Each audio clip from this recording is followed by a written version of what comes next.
Do canal Via Romana, saudações, sou o professor Rafael Queiroz. Quero desejar a todos vocês que nos acompanham aqui pelo canal um feliz 2025, que esse ano seja um ano próspero, tanto material quanto espiritualmente, que nosso Senhor Jesus Cristo derrame sobre todos as bênçãos necessárias para que vocês enfrentem os desafios desse ano que vai entrar.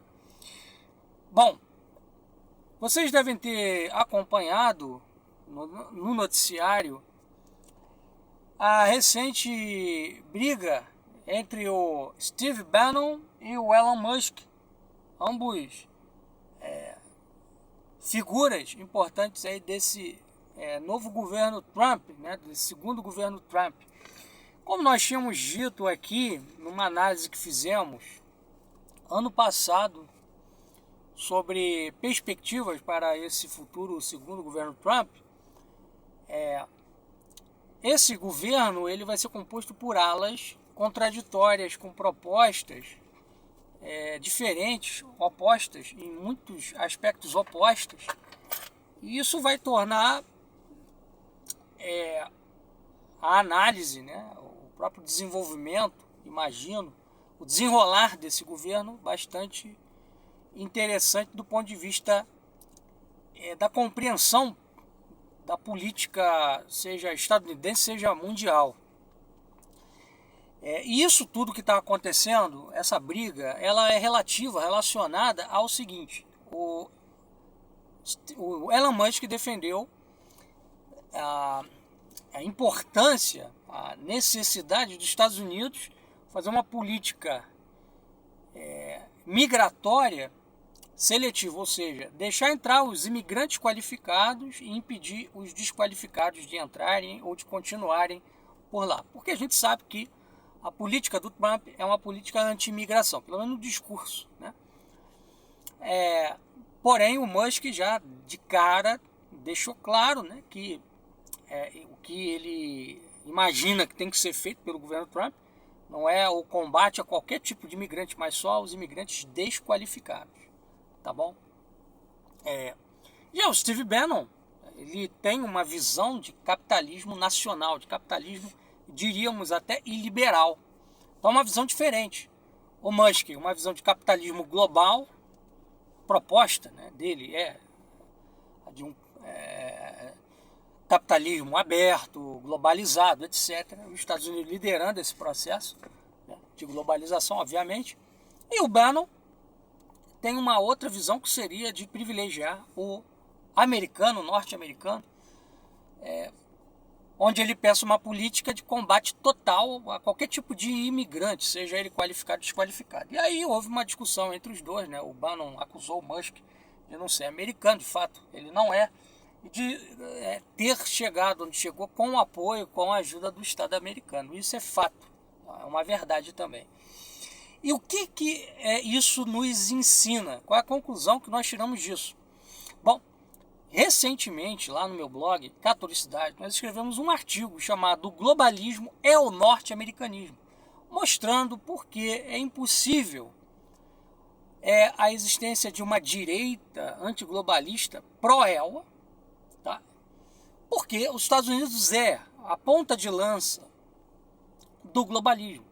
Tá? Os Estados Unidos foi ele quem, nos anos 90, através do Consenso de Washington, forçou diversos países a implementarem reformas neoliberais que foram as responsáveis pela criação da economia global que nós temos hoje. Que foi o responsável, né? Foram essas medidas as responsáveis, né? E os Estados Unidos, em última análise, o grande responsável por isso, pela criação, né, dessa economia globalizada, dessa globalização que nós temos hoje.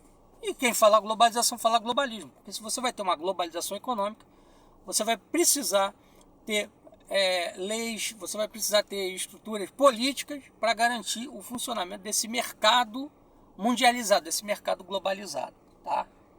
Então uma coisa leva a outra, necessariamente. Muitos membros dessa direita liberal conservadora, representada aqui no Brasil pelo Bolsonaro, Inclusive aquele Ernesto Araújo, que foi ministro das Relações Exteriores do governo Bolsonaro, já vai dizer, não, apoiamos a globalização, mas somos contra o globalismo. Bom, impossível isso daí. E o que eu quero dizer, onde eu quero chegar com isso, é que é impossível um antiglobalismo de direita. É que essa corrente de direita, liberal, conservadora, não é antiglobalista. O Trump não é antiglobalista. Se ele fosse antiglobalista, ele não teria o Elon Musk, né, como um dos figurões que vão exercer um cargo-chave dentro do seu governo. Tá? Aí alguns vão dizer, mas ele tem o Steve Bannon lá, que é antiglobalista. Beleza, mas hoje como é que funciona a economia norte-americana? As empresas norte-americanas são holdings, basicamente. Elas têm seus parques industriais na China, porque é onde é mais barato produzir. Tá? Então, para os Estados Unidos, por exemplo, voltar a ser um parque industrial, ele vai precisar de mão de obra barata e qualificada. Isso daí você só consegue com um imigrante. O americano, ele vai necessariamente, se não tiver o imigrante ali no mercado estadunidense, o salário dele vai subir. E aí vai encarecer o custo de produção. Então isso é uma questão de lógica, uma questão que quem entende um pouquinho de economia vai compreender o que estamos dizendo, né? É capitalismo, basicamente. Capitalismo é isso, é a busca pela redução do custo a qualquer preço, ainda que a preço da insegurança nacional, né? Ainda que isso ponha em xeque a soberania nacional, que seja, porque o econômico está acima de tudo.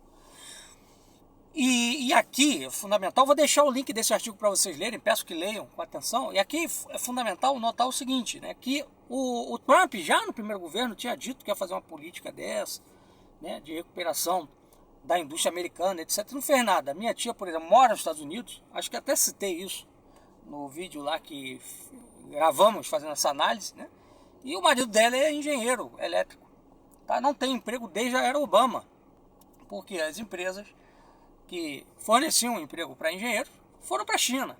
Então está vivendo de bico desde então. Votou no Trump em 2016 esperando, imaginando que ele fosse recuperar esse parque industrial americano e não recuperou. Por isso que ele perdeu para o Biden em 2020. Tá? Então, um dado que eu trago nesse artigo, fundamental para vocês compreenderem onde nós pretendemos chegar aqui com esse raciocínio, com essa exposição, é que, por exemplo, a direita liberal conservadora, ela passa a construir a seguinte narrativa. Olha, o globalismo está aí, temos que lutar contra o globalismo, e o globalismo é um esquema da esquerda. Tá? Então, você fala de um problema real que existe, mas você explica esse problema da maneira errada, dizendo que a culpa da existência do globalismo é da esquerda. Então você foca na esquerda, não foca nos Estados Unidos, que é o grande responsável, a ponta de lança do globalismo, que é, inclusive, o país de onde vem a maioria dos membros da elite global. Por exemplo, o Elon Musk é um membro da elite global. Ele não é americano, mas se ele não tivesse conectado ao establishment americano, ele não seria membro da elite global. Então vejam, existem pessoas que são da elite global que não são americanas, óbvio. Existem japoneses que fazem parte da elite global, chineses também, né? Holandeses e ingleses, mas todos eles estão, de uma certa forma ou outra, conectados ao sistema norte-americano de economia, né? Dependem disso.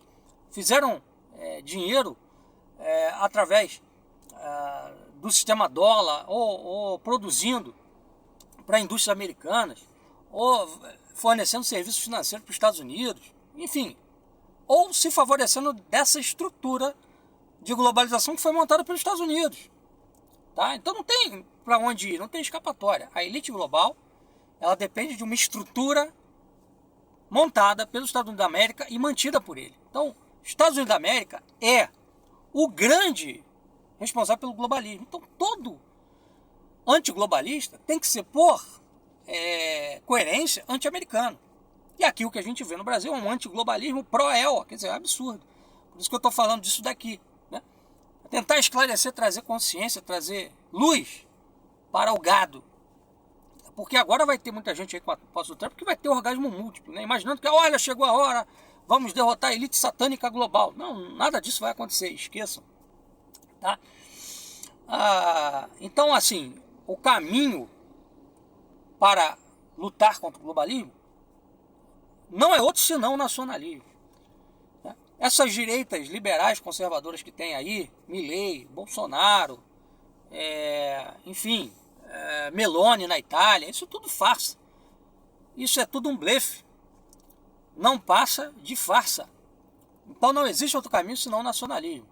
Né? É o nacionalismo quem vai realmente colocar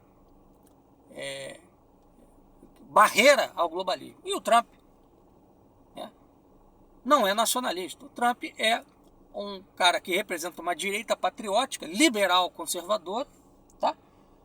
E o que estamos vendo desde 2017 é o Trump desmentir tudo o que ele disse, né?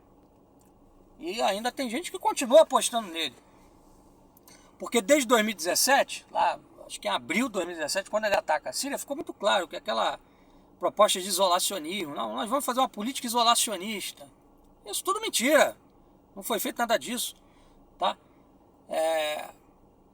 A única coisa que aconteceu foi que eles realmente cortaram a grana aí que era fornecida à OTAN, se não estou enganado, privilegiaram a OSDE em prejuízo da OMC e da OTAN. Só isso.